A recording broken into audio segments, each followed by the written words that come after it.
Welcome to the Cove's Body, Mind and Soul series. In this episode, we will be discussing moral injury. Our guest speaker for this episode is Colonel Mark Francis, retired. What is moral injury? Well, I would like to, in my summary, moral injury is the wound of the heart or the soul. So if you get shot, you go and see a doctor. If you've got problems going inside your head, you go and see a psychiatrist. But if you've got something that's really burning in your heart or your soul, then you might have moral injury and you need to go and see a chaplain. But let me tell you a more, if you like, technical definition that's in the ADF glossary, and it's this. Moral injury refers to the enduring physical, psychological, social and spiritual impact of grievous moral transgressions or violations of an individual's deeply held moral beliefs and or standards due to an individual perpetrating, failing to present, bearing witness to, or learning about inhumane acts which result in pain, suffering, or death of others, and which fundamentally challenges the moral integrity of an individual, organisation, or community. And or B, the experience and feelings of utter betrayal of what is right caused by trusted individuals or agencies who hold legitimate authority. Very good. I might add that the term moral injury was actually coined by psychiatrist Jonathan Shea in the mid-90s, but the concept has been experienced and discussed by warriors for more than 3,000 years. How does moral injury affect an individual? Well, moral injury can create symptoms and behaviours, including guilt, shame, moral concerns, betrayal, a loss of trust, difficulty forgiving, including yourself, loss of meaning, self-condemnation, religious spiritual struggles, or indeed the loss of religious faith or hope. Great. What are some examples of morally injurious events? Well, moral injury can be experienced by anyone. However, exposure to poor leadership, decisions, and violence puts the defence member at a higher risk. During wartime, defence members may be ordered to do things that go against their own values or core values, the values of the heart. Violating one's personal code of ethics may cause that person to feel profound guilt, especially once they return home and face the moral expectations of their community.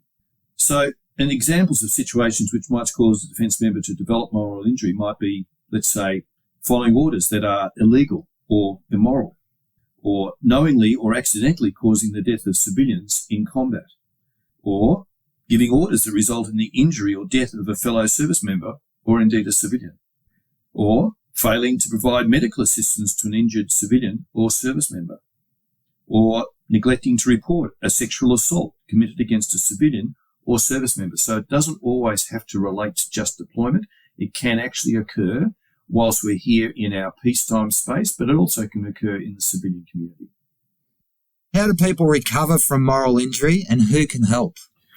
Well, thank you for that question, because for the last 2.5 years now in the ADF, we've been training up the chaplains of both Army, Navy and Air Force in a process called pastoral narrative disclosure. Now, there are a number of processes that have been developed. There's a lot of research going all around the globe for the last 20 years, but this one is an Australian adaptation of earlier research called pastoral narrative disclosure, and you can see your chaplain and talk about it. So we're in the process now over the next 12 months of qualifying all the ADF chaplains who wish to be qualified. But I'll give you an example. The process includes 8 stages where a chaplain will develop rapport, then ask in the next session the defence member to reflect on some of those events that occurred during their service, whether they be on deployment or in Australia. Then the chaplain will go through a process of review where they'll go in a bit deeper, and then they'll go into a process of reconstruction where they'll go into the deep meaning making of what actually has caused it and how they might be able to look at it differently. Then there may be a need for a period of process of restoration. They can then go to a ritual where they can deal with that feeling of guilt and seek forgiveness from another being or whatever, and then be renewed within themselves, and finally to be then reconnected back into with their mates, their family, and their unit. So that's just giving you a very quick summary of what pastoral narrative disclosure is about. And just for a little bit of context, you've stated that chaplains have been and are going through some training on this over the next 12 months. For that, it is currently July 2022. Correct. How can a commander support a member with moral injury? I think the best thing a commander could do would be to first know that moral injury exists and that they give support and ensure support is provided to a member who may have suffered a morally injurious event. Ensure that they've got somebody in support for them, and just allow them a bit of space in their program to go and see a chaplain and to go through, hopefully, if they agree, the pastoral narrative disclosure, because that would be the best thing that a commander could do to encourage them to go and visit a chaplain. Okay, great. How prevalent is moral injury in defence, and what impact does it have on defence capability? Well, according to one study, 62% of Australian defence members experienced a moral injury. Of these, up to 25% continue to experience an enduring moral injury post-deployment. Now, this research came from Hodgson and Carey in 2019. It was published, and they are both RAF chaplains, are currently serving. Sorry, you'd remind me of your second question, or the second half? The second part is, what impact does it have on defence capability? Thank you.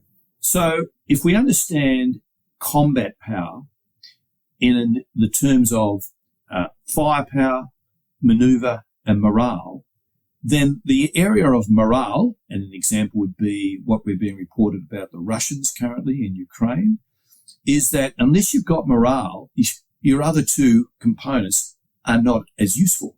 You do not achieve your outcome.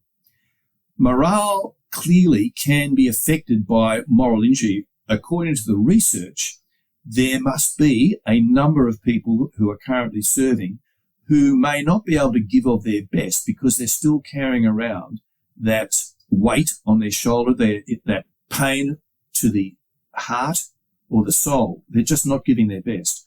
There was a book out, I think it was in a previous podcast with Dan Hines, referred to spiritual warrior readiness in the States, and they've recognised that actually their force, their personnel, are not all in the best space to be able to fight the next war.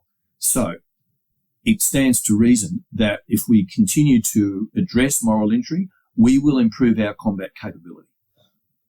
Fantastic. Padre, any questions? No questions. Is there any final points you'd like to summarise with, sir?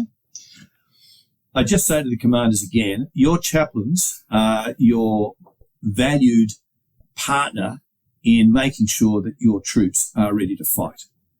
If you think any of your troops might have endured a moral injury, refer them to chaplain. Let them have a chat with them and just support them. And good luck. Thanks very much, sir. Greatly appreciated.